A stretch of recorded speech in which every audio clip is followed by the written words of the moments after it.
Oke, selamat datang. Pernah kepikiran nggak sih soal petualangan terbesar di dunia bisnis itu apa? Hari ini kita bakal bahas soal itu. Ekspansi global. Dan ini bukan cuma soal buka kantor baru di luar negeri ya. Ini tuh perjalanan epik, penuh tantangan, risiko, dan pastinya imbalan yang luar biasa. Jadi apa sih yang dibutuhin buat menang di panggung dunia? Pertanyaannya kelihatannya simple ya, tapi jawabannya, wah kompleks banget. Apa sih yang bedain perusahaan yang sukses go global sama yang gagal total? Nah ini pertanyaan yang harus dijawab sama setiap pemimpin bisnis yang punya ambisi besar. Biar kebayang perjalanannya, yuk kita ikutin cerita dari perusahaan fiktif. Namanya Sun City Boards. Anggap aja mereka ini jagoan kandang. Di pasar lokal mereka top banget. Produknya disukain, untungnya stabil.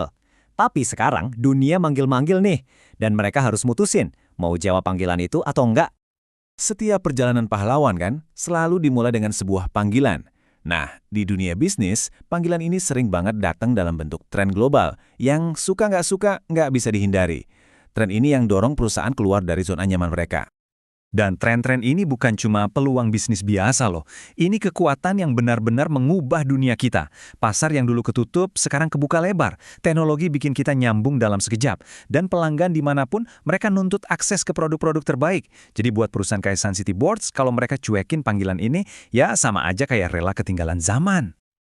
Oke, setelah panggilan dijawab, pahlawan kita ketemu tantangan pertamanya. Nah, dalam bisnis global, tantangan ini seringkali nggak kelihatan, tapi kuat banget pengaruhnya, yaitu budaya.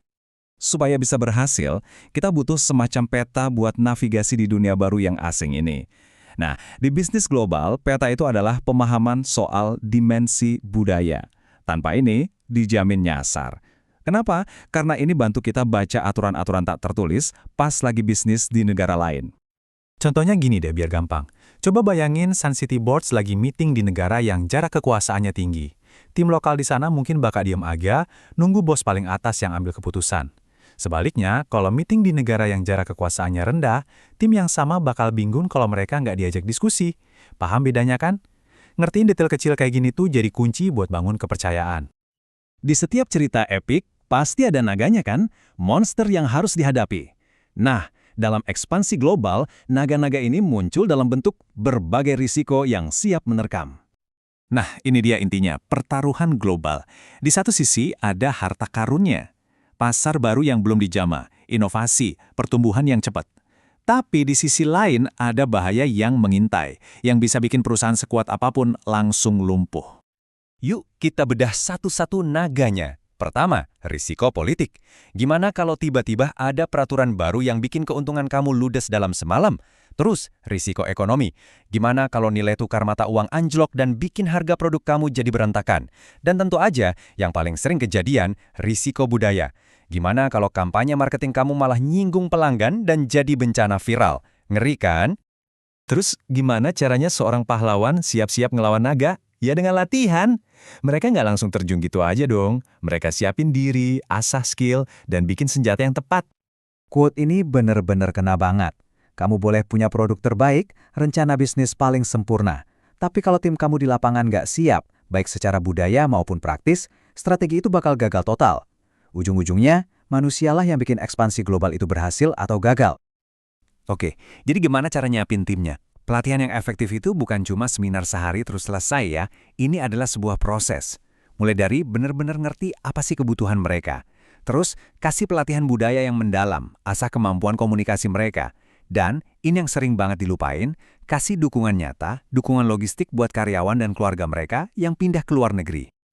Nah, dengan tim yang udah dilatih dan siap tempur, Sun City Boards sekarang ada di persimpangan jalan.